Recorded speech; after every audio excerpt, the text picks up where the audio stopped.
Hello friends, मैं गौरव और बस सिर्फ इस एक बड़े रीजन की वजह से हम आज तक मर्क्यूरी पर एक भी स्पेस मिशन नहीं कर पाए।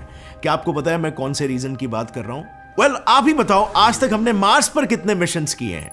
30, वीनस पर 22, इनफैक्ट हमारे सूर्यमंडल में मौजूद सबसे दूर प्लैनेट प्लूटो पर हमने आज तक 3 मिशंस भेज दिए हैं, और यहां तक कि हमारे सोलर सिस्टम के बाहर इंटरस्टेलर स्पेस में 2 मिशंस।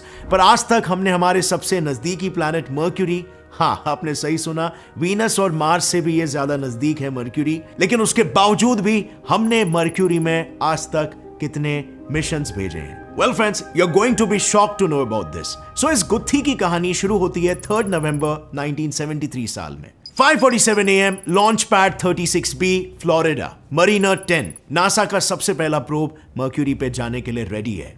सारे साइंटिस्टों के दिमाग में बस एक ही सवाल दहाड़ मार रहा है, क्या ये सक्सेसफुली मर्क्यूरी तक पहुंचेगा भी? क्योंकि वो पहला प्रोब होने वाला था जो बिना किसी फ्यूल के सिर्फ ग्रेविटेशनल असिस्टेंस की मदद से अर्थ से मर्क्यूरी तक की दूरी को तय करने वाला था। पर सरप्राइजिंगली कुछ समय बीतने के बाद इन्हें रियलाइज होता है कि हम तो व्यर्थ में चिंता कर रहे थे, क्योंकि ये प्रोब सक्सेसफुली अपनी पूरी यात्रा को कंप्लीट कर लेता है।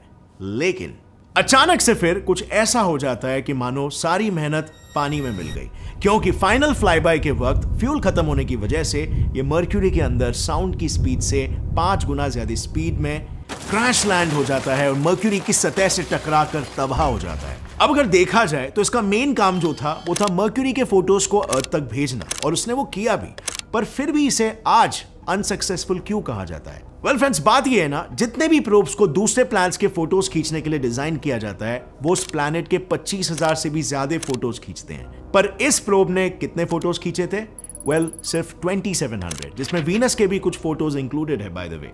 मर्क्यूरी के करीब पहुंचते ही इस प्रोब ने ऐसे प्रॉब्लम्स को फेस करना स्टार्ट कर दिया जो कोई भी और प्रोब किसी भी प्लैनेट के करीब जाते वक्त नहीं फेस करता है, और इस वजह से यह प्रोब वही प्रॉब्लम से जूझता रह गया जब तक उसका फ्यूल नहीं खत्म हो गया, और फिर वहां पर वो क्रैश लैंड कर गया।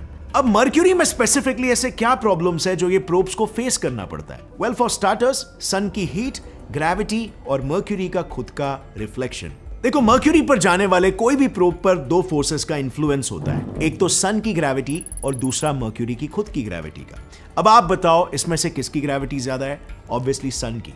तो प्रोब सन की तरफ खींचा जाएगा या मर्क्यूरी की तरफ? ऑब्वियसली सन। इसका मतलब साफ है, मर्क्यूरी की तरफ कुछ भी भेजा जाए तो वो सीधा हमारे सन में घुस जाएगा, और ये है हमारी one of the biggest problems. पर इसका सॉल्यूशन भी काफी सारे कॉम्प्लिकेटेड कैलकुलेशंस करके हमारे वैज्ञानिकों ने ऑलरेडी निकाल लिया था, जो था स्पीड।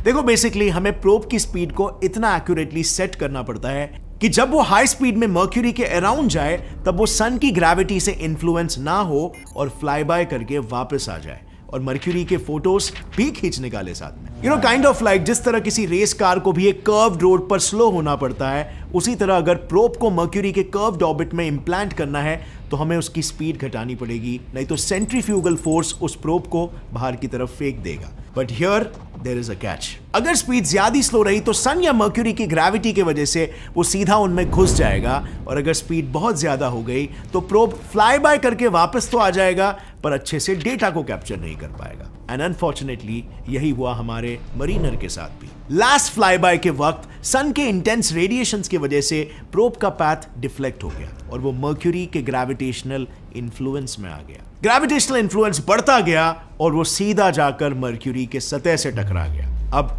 जैसे मैंने कहा था, ये टक्कर कोई छोटी मोटी टक्कर नहीं थी। इस टक्कर में इतनी एनर्जी प्रोड्यूस हुई कि मान लो अगर वो हमारे अर्थ पर मौजूद गीजा पिरामिड से टकराता तो वो उतना सा प्रोब पूरे के पूरे गीजा को ही तबाह कर देता। अब जब इतने प्रॉब्लम्स है तो फिर भी हम मर्क्यूरी को आज स्टडी करना क्यों चाहते हैं? क्यों हमने रिसेंटली फिर एक बार 2018 में एक और मिशन उस पर लॉन्च किया है? वेल, इस सवाल का जवाब देने के पहले आप जरा इस वीडियो को देखो। कुछ ऐसा ही दृश्य मर्क्यूरी पर भी दिखता है। इस पर दिन में 2 बार सूरज उगता है, और आप सरप्राइज हो जाओगे ये जानकर कि मर्क्यूरी पर एक दिन लिटरली पृथ्वी के 2 साल जितना होता है। मतलब यहाँ पर आपका बर्थडे हर दिन में 2 बार आएगा। लेकिन इसके पीछे वजह क्या है? चलो थोड़ी टेक्निकलिटीज समझते हैं। हम पूरे कॉन्सेप्ट को एक एक करके एकदम सिंप्लीफाइड मैनर में समझेंगे। मर्क्यूरी का एक दिन अर्थ के 176 डेज के बराबर होता है। अब इससे आपको कितना स्लोली रोटेट कर रहा है ये समझ गए होंगे। मर्क्यूरी का एक साल अर्थ के 88 डेज जितना होता है। और इससे वो कितना फास्ट सन के अराउंड रिवॉल्व कर रहा है ये आप समझ गए होंगे। यानी मर्क्यूरी के 2 साल इज इक्वल टू अर्थ के 176 डेज। अब इन तीनों स्टेटमेंट्स को सुनने के बाद हमें क्या समझ में आया? सिंपल, मर्क्यूरी पर एक पूरा दिन इज इक्वल टू मर्क्यूरी का 2 पूरा साल। सो बेसिकली इस पर एक पूरा साल दोपहर रहती है और एक पूरी साल रात, विच इज फैसिनेटिंग। पर इस पर ऐसा क्यों हो रहा है? वेल फ्रेंड्स, अगर आप ये समझ गए ना तो समझ जाओ आप आइंस्टाइन की जनरल थियरी ऑफ रिलेटिविटी समझ गए।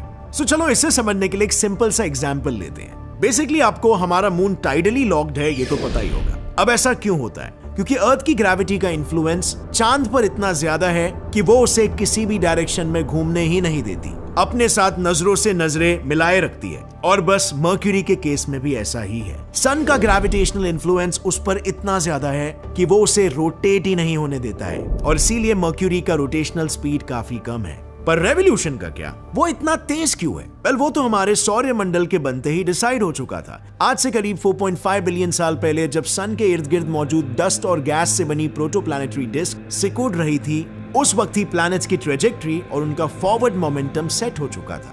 जैसे किसी बैले डांसर अपने हाथ अंदर लेकर अपने घूमने की रफ्तार को बढ़ाती है और हाथ खोल के अपनी स्पीड को कम करती है, बिल्कुल उसी तरह इस डिस्क में मौजूद जो भी मैटर या प्लैनेट सन से नजदीक था उसकी रफ्तार बढ़ने लग गई और जो प्लैनेट सूरज से दूर था उसे ही एक्सेलरेशन का एडवांटेज नहीं मिला। सो इससे हमें यह पता चलता है कि जो प्लैनेट सन के करीब है उसके रेवोल्यूशन की स्पीड सन की ग्रेविटी के वजह से ज्यादा होती है कंपैरेटिवली, और इसीलिए ही मर्क्यूरी पर एक दिन 2 साल के बराबर है। अब चलो इससे 50% तो ये प्रूव हो गया कि आइंस्टाइन की जनरल रिलेटिविटी थियरी को हम मर्क्यूरी पर टेस्ट कर सकते हैं। बाकी के बचे 50% को टेस्ट करने के लिए वैज्ञानिकों ने ऑलरेडी एक मिशन को लॉन्च किया है, बेपी कोलंबो। अब यह मिशन मर्क्यूरी के एटमॉस्फेयर, उसमें मौजूद केमिकल कॉम्पोजिशन, जियोफिजिक्स और मर्क्यूरी के एवोल्यूशन को स्टडी करेगा, जिसके लिए इसमें काफी सारे इंस्ट्रूमेंट्स फिट किए गए हैं, जिसमें से एक है इटालियन स्प्रिंग एक्सेलेरोमीटर। ये एक ऐसा इंस्ट्रूमेंट है जो एक्सट्रीमली हाई ग्रेविटेशनल फील्ड में स्पेस टाइम कर्वेचर को डिटेक्ट करेगा। यानी यहां हम GTR को एक्यूरेसी के साथ परख पाएंगे और इसके साथ ही हम इस बात का भी पता लगा सकते हैं कि आखिर मर्क्यूरी की मैग्नेटिक फील्ड इतनी वीक क्यों है। क्योंकि देखो, मर्क्यूरी का जो कोर है ना, वो उसके वॉल्यूम का 85% है और वहीं हमारे अर्थ के केस में ये परसेंट सिर्फ 20% है। फिर भी मर्क्यूरी के कंपैरिजन में अर्थ का मैग्नेटिक फील्ड काफी ज्यादा स्ट्रॉन्ग है। अगर हमें एक बार इस सवाल का जवाब मिल गया तो हम ये भी पता लगा सकते हैं कि आखिर मर्क्यूरी की मैग्नेटिक फील्ड नॉर्थ पोल की तरफ स्ट्रॉन्ग क्यों है। लेकिन इन सारी चीजों के अलावा अगर मैं मरीनर 10 प्रोब की बात करूं तो इसने अपनी इस पूरी जर्नी में हमें काफी सारी महत्वपूर्ण फोटोज और इंफॉर्मेशन भेजी है। जैसे कि इसने हमें वीनस की सबसे पहली हाई डेफिनेशन फोटो भेजी, जो इसके पहले गए कोई भी प्रोब मरीनर 1 और मरीनर 5 नहीं दे पाए थे। फिर इसने ये प्रूफ करके दिखाया कि ग्रेविटेशनल असिस्ट की मदद से भी स्पेस में ट्रैवल किया जा सकता है। अब ग्रेविटेशनल असिस्ट क्या होता है ये मैं ऑलरेडी कई बार अपने पुराने वीडियोस में बता चुका हूं, पर न्यू व्यूअर्स के लिए एक छोटा सा रिकैप। ग्रेविटेशनल असिस्ट में बेसिकली हमारे वैज्ञानिक किसी भी प्लैनेट या मून्स की ग्रेविटी को एक स्लिंग शॉट के जैसे यूज करते हैं, जिसमें पहले तो हमारा प्रोब ग्रेविटी की मदद से किसी भी प्लैनेट या मून के अराउंड रिवॉल्व करता है और एक स्पेसिफिक स्पीड प्राप्त करता है। और यही सेम हमारे वैज्ञानिकों ने मरीनर के साथ भी किया। जब वो वीनस के अराउंड रिवॉल्व हो रहा था तब उन्होंने धीरे धीरे उसके रेवोल्यूशन का रेडियस कम किया, जिसके वजह से मरीनर की स्पीड बढ़ती गई और मार्च 29, 1974 के दिन जब वो वीनस से मर्क्यूरी की तरफ लॉन्च हुआ और वहां पहुंचकर उसने हमें मर्क्यूरी का सबसे पहला फोटो दिया। That's it,